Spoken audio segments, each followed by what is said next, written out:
Maitei Maishapa, Tapeguajeponite entero B. Bienvenidos todos. Hoy estaremos hablando de los vocablos familiares. Este día araña ñeeta, ñeendu, ogaguacuerareje. Hoy vamos a estar hablando de los vocablos familiares en guaraní. En esta ocasión vamos a aprender el vocabulario familiar. Ñeendu, ogaguacuera. Las palabras utilizadas para nombrar a cada integrante de la familia.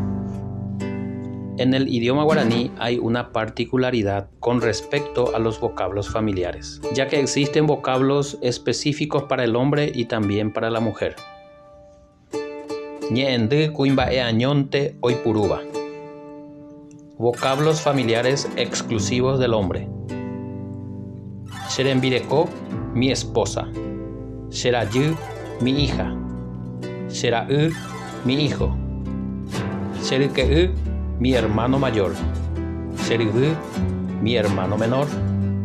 Xereindu, mi hermana. Xereindu mishibeba, mi hermana menor. Xereindu upukue, mi hermana mayor. Xerembirekora, mi novia. Xeñembokija, mi festejada. Xera'yanga, mi hijastro. Xerayanga, mi hijastra. Xerovaya, mi cuñado o mi cuñada. Kuñakuera he'i.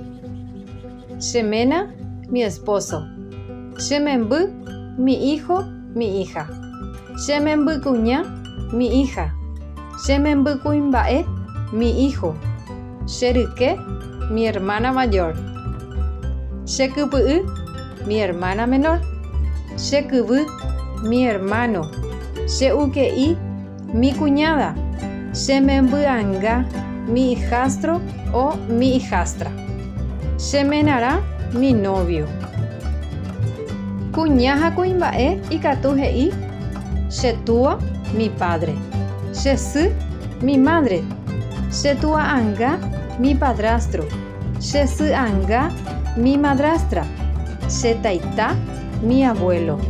Xejarýi, mi abuela. Xeremiarírõ, mi nieto, mi nieta. Xetaita guasu, mi bisabuelo. Xejarýi guasu, mi bisabuela. Xerovaja, mi cuñado, mi cuñada.